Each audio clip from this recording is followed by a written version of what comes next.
Beres.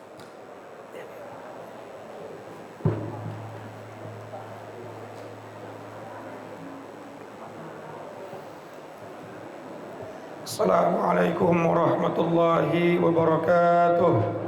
Assalamualaikum warahmatullahi wabarakatuh. Bismillah walhamdulillah alladzi bi ni'matihi tatimmus salihah wa bi fadlihi tanzilul barakah wal karamah wa bi rahmatihi taghfiruz dzunub wal khati'ah. Allahumma salli wa sallim mubarik ala sayyidina wa habibina wa syafi'ina wa maulana Muhammadin Sallallahu alaihi wasallam. miftahi babi rahmatillah adada ma fi ilmillah salatan wa salaman daimaini bidawami mulkillah wa ala alihi wa sahbihi wa mawalah amma ba'du. Hadratul mukarram yang sama-sama kita muliakan, guru kita Kiai Haji Muhammad Misjan, Kiai Haji Ahmad Habibi Abdul Rashid Ramli, Kiai Haji Farah Furqan Mukarrabin Yusuf, kita doakan beliau semua sehat afiat, panjang umur dan barokah ilmunya buat kita semuanya, amin ya rabbal alamin. Pengurus Majelis Taklim Ukhuwah Islamiyah Bapak Haji Basroin dan Ustadz Haji Muhammad Tahir, pengurus Masjid Baitur Rahim Bapak Ustadz Suyatno, Bapak Ustadz Jawawi, Bapak Ustadz Bayhaqi, dan para jamaah sekalian yang hadir tanpa terkecuali, mudah-mudahan semuanya dimuliakan Allah Subhanahu wa Ta'ala. Puji syukur kita panjatkan kehadirat ya Rabbun Ghafur atas ridha dan kudrat irodatnya. Pada pagi hari ini kita bisa berkumpul bersama, bertemu muka, bermusafahah, berkait hati, bersambung rasa dalam majelis rutin kita. Mudah-mudahan apa yang kita laksanakan, yang kita kerjakan, semuanya akan dicatat sebagai amal ibadah yang akan Allah ganti dengan fadilah dan pahala yang berlipat ganda dari dunia sampai akhirat. Karena itu tanpa berpanjang kalam, hari sama kita mulai dengan membaca Ummul Quran Suratul Fatihah. Mudah-mudahan Allah memberikan kita ilmu yang bermanfaat, ilmu yang maslahat, ilmu yang bisa membuat hidup kita selamat dari dunia sampai akhirat. Ala hadhihi niyyah wa ala kulli niyatin salihah wa ala man nawa salafus salih wa ila hadratin nabiyil mustafa sayyidina wa habibina wa syafi'ina wa maulana Muhammadin sallallahu alaihi wasallam wa ala alihi wa azwajihi wa zuriyati wa ahli baitil kiram, khususan ila ruhi muallifil kitab Sayyid Syekh Zainuddin bin Abdul Aziz Al-Malibari Al-Fannani wa Sayyid Syekh Nawawi bin Umar Al-Jawi Al-Bantani wa usulihim wa furu'ihim wa dhul huquqi alaihim ajma'in anna Allah yu'li darajatihim fil jannah wa yu'idu alaina min barakatihim wa asrarihim wa anwarihim wa ulumihim wa nafahatihim fid dini wad dunya wal akhirah wa ila arwahi walidina wa abaina wa jami'al muslimina wal muslimat wal mu'minina wal mu'minat al ahya'i minhum wal amwat wa ila hadratin nabiyil fatihah. A'udzu billahi minasy syaithanir rajim. Bismillahirrahmanirrahim. Alhamdulillahi rabbil alamin arrahmanir rahim maliki yaumiddin. Iyyaka na'budu wa iyyaka nasta'in ihdinas siratal mustaqim siratal ladzina an'amta 'alaihim ghairil maghdubi 'alaihim waladdallin. Rabbighfir li wa liwalidayya. Amin. Bismillahirrahmanirrahim. Qala al-musannif rahimahullahu ta'ala wa nafa'na bi'ulumihi wa amadna bi asrari fid dharaini amin. Wa tasbir 'indal bala'i wal musibah. Ya, hanya gede banget ya. Dan yang nomor 26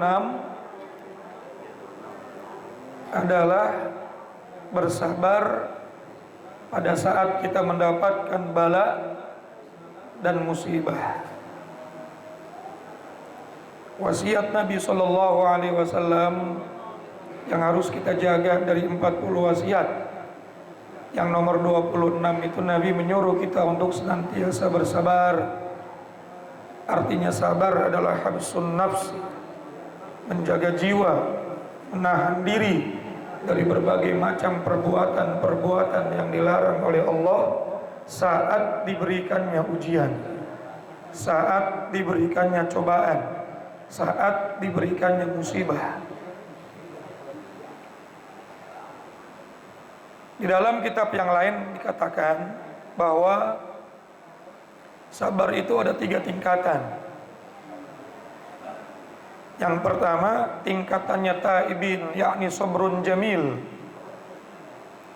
yaitu meninggalkan daripada berbagai macam keluhan-keluhan saat kita mendapatkan apapun yang Allah berikan kepada kita dari musibah dan ujian. Tidak mengeluh. Ini ngeri juga nih kalau ngomong, kalau mau lancar lewat jalan tol. Ada ya ho-nya. Ih, panjang bener tuh, banyak banget tuh. Tua gawat. Tidak mengeluh ketika Allah Subhanahu wa taala memberikan apapun yang Allah Subhanahu wa taala berikan ujian kepada kita. Seandainya mau mengeluh, maka cari orang yang bisa mendengar keluhan kita, lalu bisa menasehati kita. Bukan mengeluh kepada semua orang.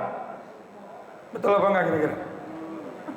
Kalau kita dapat musibah, langsung kita omongin kepada semua orang, mending dapat solusi, malah kita dicengin terus tuh. Yang ada diomongin mulu, hidup susah mulu. Ya Allah. Kemudian tingkatan yang berikutnya bukan cuma meninggalkan keluh kesah, warridha.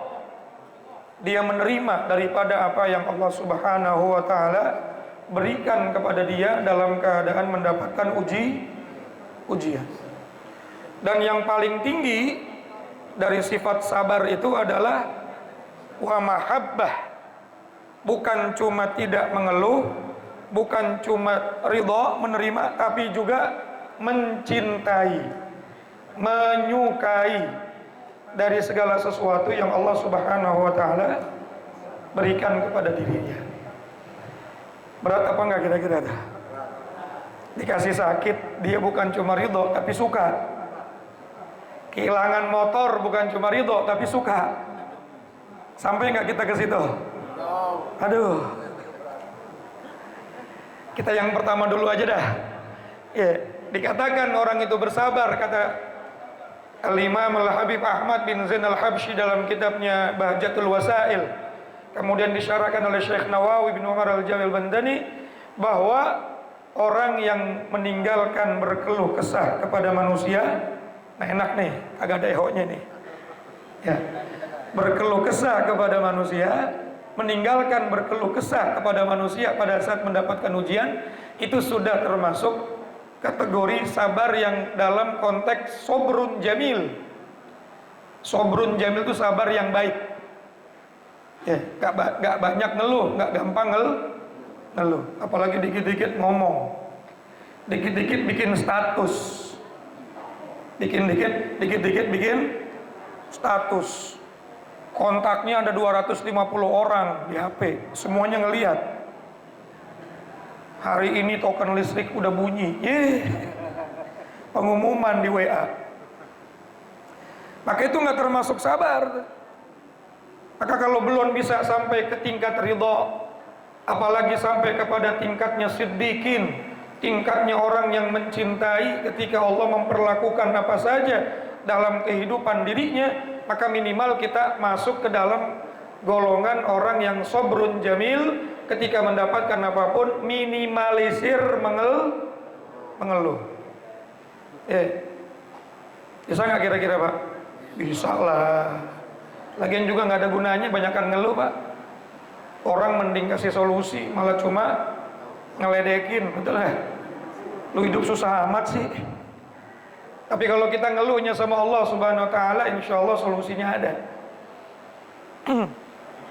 Kemudian sabar itu terbagi menjadi 3. Kalau tadi derajatnya sabar ada 3. Kalau ini sabar itu macamnya ada 3. Yang pertama, sabar dalam menghadapi musibah. Walanabluwannakum bisyai'in minal khawfi wal ju'i wa naqsim minal amwal wal anfusi wat thamarat wa basyiris sabirin. Walanabluwannakum, dan pasti kata Allah, kami akan menguji kalian. Pasti, ini udah kepastian, udah sunnatullah. Ujian itu sudah sunnatullah. Orang hidup pasti mendapatkan ujian. Gak mungkin orang hidup gak dapat ujian, pasti ada ujiannya. Bisyai, dengan segala macam sesuatu. Minal khawf, dimulai dari rasa takut. Wa naqsim minal amwal, kekurangan harta di PHK, dikurangin gajinya, kagak ada lemburan, betul gak? Wa naqsim minal amwal wal anfus, bahkan kehilangan jiwa. Orang-orang yang kita cintai atu-atu meninggal dunia. Orang tua meninggal dunia. Orang yang kita cinta meninggal. Itu sunnatullah tuh. Gak mungkin enggak. Namanya hidup cuma dua pilihannya, meninggalkan atau ditinggalkan. Kita duluan ninggalin atau kita yang ditinggalin. Wasamarat, dan kekurangan daripada buah-buahan, paceklik. Beras langka, giliran ada dioplos. Gula mahal, minyak mahal. Tapi Allah katakan, wabasyiris, berikan kabar gembira bagi orang-orang yang mau bersabar. Dan kabar gembiranya juga ada 3. Ini 3 semua nih. Derajat sabar ada 3. Macamnya sabar ada 3. Hasilnya sabar juga ada 3. Yang pertama, yarfa'ud darajat. Kalau dia bersabar menghadapi ujian, maka dia bakal diangkat derajatnya oleh Allah Subhanahu wa ta'ala.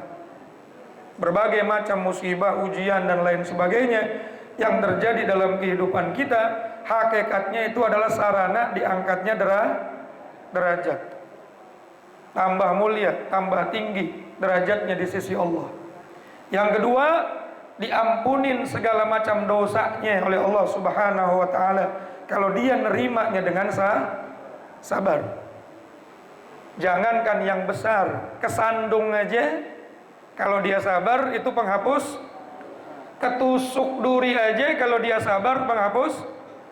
Nabi Muhammad pernah nih, satu ketika di malam hari lampunya ketiup angin sehingga lampunya mati. Beliau mengucapkan kalimat istirja, inna lillahi wa inna ilaihi. Padahal yang mati bukan manusia, yang mati apa ya? Kata Siti Aisyah, ya Rasulullah, ini cuma lampu yang mati, dinyalain lagi juga hidup. Apa kata Nabi? Apapun yang Allah berikan kepada manusia yang tidak mengenakan dia, lalu dia mengucapkan kalimat istirja sambil bersabar, maka sesuatu itu akan menghapuskan subhanallah. Kesandung innalillah, keselak, sendal hilang. Masya Allah. Jadi apapun yang tidak mengenakan kita, lalu kita bersabar sambil mengucapkan kalimat innalillahi wa inna ilaihi rajiun, padahal itu hal yang sepele, apalagi hal yang besar, maka itu Allah akan ampuni dosa-dosanya. Itu sabar. Yang kedua, menghasilkan diampunin Yang ketiga, liyahsilul maqasid la yahsulu illa biha, dia bakal dihasilkan hajat-hajatnya, dikabulkan doa-doanya. Yang barokahnya sabar itu doanya lebih gampang dikabul. Bahkan kata ulama, wala yahsulu illa biha, mungkin dia punya hajat dengan banyaknya wirid, dengan banyaknya doa, dengan banyaknya meminta, nggak kabul-kabul. Allah pengen kabul, tapi dengan cara Allah memberikan ujian. Pada saat dapat ujian dia sabar, habis ujiannya selesai, hajatnya dihasil. Maka jangan suuzon kalau dapat ujian, karena di balik ujian tersebut ada wabasyiris, berikan kabar gembira bagi orang yang mau sabar. Dan kabar gembiranya ternyata ada 3. Yang pertama, diangkat derajatnya. Yang kedua, diampuni dosa-dosanya. Yang ketiga, bisa jadi dikabulkan doa-doanya dan hajat-hajatnya. Kalau orang dulu tuh Pak, nengokin orang sakit, di samping dia mendoakan agar segera diberikan kesehatan, mereka minta didoain sama yang sakit. Karena orang yang sakit lagi diampunin dosanya, biasanya doanya kabul. Iya, manjur. Bukan cuma kita yang doain dia biar sehat, tapi kita minta doain dong. Biar saya pulang nih ada hajat biar kabul. Ntar kalau ente doain, aneh tambahin jeruknya jadi 5 kilo. Karena orang yang bersabar itu luar biasa dalam cintanya Allah Subhanahu wa ta'ala. Ciri orang tersebut dicintai oleh Allah, idza ahabballahu 'alal abdi ibtalahu. Ketika Allah mencintai seorang hamba, maka Allah akan mengujinya. Dan ketika dia diuji, lalu dia menerima ujian tersebut dengan kesabaran yang luar biasa, maka disitulah kemuliaan yang sangat luar biasa. Diangkatnya derajat, kemudian diapain lagi tadi? Diampuni dosa-dosanya, lalu dihasilkan hajat-hajatnya. Siapa sih orang yang sabar? Alladzina idza asabathum musibah qalu inna lillahi wa inna ilaihi. Itu orang-orang yang ketika mendapatkan musibah, dia selalu berkata inna lillahi wa inna ilaihi rajiun. Bukan cuma sekedar ucapan, tapi filosofi daripada makna tersebut. Inna, sesungguhnya kami, lillah, milik Allah, dari Allah, diciptakan oleh Allah. Kalau kita adalah milik Allah, diciptakan oleh Allah, segala sesuatu kita, bahkan gerakan kita pun digerakkan oleh Allah, maka harusnya kita sabar. Berarti yang punya kita lagi pengen kita lagi begini. Betul apa kagak? Suara kagak beres-beres, lu sabar aja. Berarti yang punya lagi pengen begini. Betul apa enggak? Jadi innalillahi wa inna ilaihi rajiun bukan cuma ucapan, bukan cuma sekedar kalimat, tapi filosofisnya kita sadar kita milik Allah. Yang punya pengen begitu, ya udah kita terima aja, karena yang punya lagi pengen begitu. Betul nggak?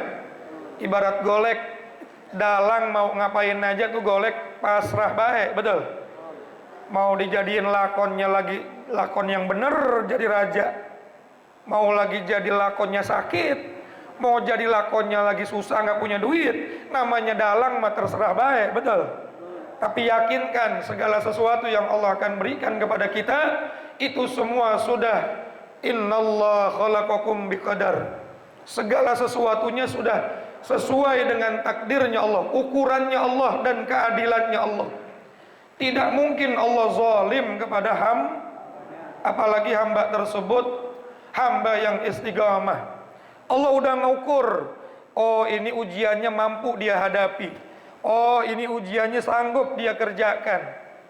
Karena Allah tuh nggak pernah memberikan satu ujian di luar batas. La yukallifullahu nafsan illa usaha. Jadi udah sabar aja dan yakin saja segala sesuatu yang Allah berikan kepada kita sudah ada guru di SD saja tahu nih ukuran otaknya muridnya, betul? Sehingga ngasih ujiannya sesuai dengan otaknya, betul nggak? Guru yang PA kalau ngasih ujian anak SD dengan soal anak SMP, betul nggak kira-kira? Atau anak SD dikasih soal anak SMA. Kalau derajat kita masih orang awam, ya udahlah, ujiannya begitu baik udah. Allah juga tahu ukurannya. Kalau derajatnya orang-orang yang siddiq, orang-orang wali, apalagi para nabi, ya berat ujiannya. Kita nggak mungkin dapat ujian para nabi, Pak, karena memang iman dan takwa kita berbeda magomnya, maksudnya berbeda tingkatannya. Jadi santai aja udah. Segala sesuatu yang diujikan kepada kita sudah melalui ukuran. Jadi kita cuma ditugasin sabar aja. Sabar itu menjaga jiwa, menjaga mulut, menjaga perbuatan, jangan sampai melakukan sesuatu yang pada saat mendapatkan uji. Yang pertama, jangan suuzon. Jangan buruk perasaan. Tasbih tiap hari diputer sampai habis, tasbih 2 losin pada putus. Tiap malam tahajud, ukhuwah Islamiyah nggak pernah absen. Kok hidup saya gini-gini aja sih? Nah, mulai suuzon tuh. Sabar itu jaga hati, jangan sampai apalagi sampai diucap Allah mah nggak adil. Giliran orang kagak sholat duitnya banyak, saya sholat tiap hari nggak dapat. Nah, hati-hati itu. Tambah lagi kalau dia berburuk sangka, kemudian berburuk ucapan, apalagi sampai berburuk pekerjaan. Mulai nggak sholat, percumalah sholat juga nggak kaya-kaya. Mulai nggak ngaji, percuma ngaji juga lah, begini-begini aja. Nauzubillah min. Jadi yang namanya sabar itu menjaga jiwa, mulut dan perbu dari perkara-perkara yang mendatangkan murkanya saat mendapatkan uji. Yang kedua, as-sabru 'ala ta'ah. Kita dituntut untuk bersabar pada saat kita menjalankan ketaatan. Nggak mungkin ketaatan kita bisa kita lakukan dengan sempurna kalau kita nggak sabar, betul nggak? Sholat kalau nggak sabar bisa nggak dari takbir sampai salam sempurna? Yang ada buru-buru. Bismillahirrahmanirrahim. Amin. Bismillahirrahmanirrahim. Nggak ada tumakninahnya. Baca Fatihah tidak dilakukan dengan benar, padahal Fatihah itu termasuk rukun kauli, rukun yang wajib dibaca. Mura'atu hurufiha, harus dijaga hurufnya. Mura'atu tasydidatiha, harus dijaga tasydidnya. Masya Allah. Terus kemudian kalau kita baca kitab-kitab Safina, Fathul Qari, Fathul Mu'in, wa ayyasma'a nafsahu, pada saat membacanya minimal terdengar oleh telinga semua rukun kauli kalau kita lagi sholat harus dibaca kedengaran kuping sendiri, hurufnya dibaca, tasydidnya dibaca. Kalau nggak sabar bisa nggak kira-kira? Bismillahirrahmanirrahim. Alhamdulillahi rabbil alamin. Ar-Rahmanirrahim. Karena harus dibaca hurufnya, harus dibaca tasydidnya. Kalau nggak sabar berantakan. Ngaji begini kalau kagak sabar, buru-buru pengen pulang baik nih. Apalagi yang ngajar suaranya sember bener dah. Yang ngajar juga kalau kagak sabar ya, udah 5 menit aja dah udahlah. Tapi semua itu butuh kesabaran, sehingga kita lakukan dengan betul-betul menahan diri sampai selesainya perbuatan itu dikerjakan. Sehingga kesabaran dalam ketaatan wajib. Betul apa enggak? Kalau taat nggak sabar bakal Ilahi ya Rabbi anta maulana, subhanallah, subhanallah, subhanallah, subhanallah, subhanallah, subhanallah, subhanallah, subhanallah, subhanallah, subhanallah. Ujung-ujungnya berantakan kalimatnya tuh. Kalau kalimatnya berantakan dapat pahala apa enggak? Wa bihamdi daiman abada, alhamdulillah, alhamdulillah, alhamdulillah, alhamdulillah. Kalau sabar pelan-pelan, alhamdulillah. Ini mah enggak ngejar target biar 33. Dulillah, dulillah, dulillah, dulillah, dulillah, dulillah, dulillah, dulillah, dulillah. Berantakan. Betul nggak? Masya Allah. Jadi semua ketaatan butuh dengan kesabaran. Apapun bentuk ketaatan, tanpa kesabaran tidak akan terjadi sempurna. Yang terakhir, sabar dalam meninggalkan maksiat. Bu, ibu lagi ngobrol sama temennya. Temennya udah mulai nih ngomongin temennya. Kalau nggak sabar-sabar, mulutnya udah mulai gatal pengen ngikutan tuh. Betul nggak? Tapi kita sabar, mulut diempat aja 4. Bu, begitu kan ya orang itu mah ya. Kan ibu kenal kan sama dia. Kalau nggak sabar akhirnya kelepasan ngomongin orang. Di depan ada duit 500.000, kagak ada CCTV, kagak ada orang kanan kiri, itu bukan punya kita. Kalau kagak sabar kita ambil apa kagak? Waduh, nggak ada orang ini tatlah. Tapi karena kita sabar, kita jaga diri kita tahan diri kita, akhirnya kita nggak ngambil apa yang bukan milik subhanallah. Jadi sabar ada berapa? Yang pertama sabar dalam menghadapi, yang kedua sabar dalam menjalankan dan yang ketiga sabar dalam meninggalkan kemudian ada hadiah dari Allah buat orang yang sabar ada berapa? 3 juga. Yang pertama diangkat, yang kedua diampunin dosa, dan yang ketiga dikabulkan hajat-hajatnya. Kemudian tingkatan orang sabar juga ada. Yang pertama meninggalkan berkeluh, yang kedua ridho terhadap apa yang dan yang paling tinggi derajat sabar cinta terhadap apa yang Allah berikan sama dirinya. Kalau belum sampai yang terakhir, minimal yang kedua atau yang pertama. Jangan banyak mudah-mudahan kita termasuk minas sabirin, orang-orang yang bersabar. Amin ya rabbal. Wallahu a'lamu bissawab. Mudah-mudahan kita ketemu lagi minggu depan dalam keadaan sehat afiat dan masih dalam keadaan bersabar. Jalan kaki walaupun asam urat kan sabar ya. Apa namanya, sila udah 2 jam padahal uratnya udah asam tuh. Udah pengen selonjoran baik. Sabar, semuanya butuh mudah-mudahan hadiahnya juga istimewa insya Allah. Orang yang istiqomah mudah-mudahan manfaat, kurang lebihnya mohon maaf. Assalamualaikum warahmatullahi wabarakatuh.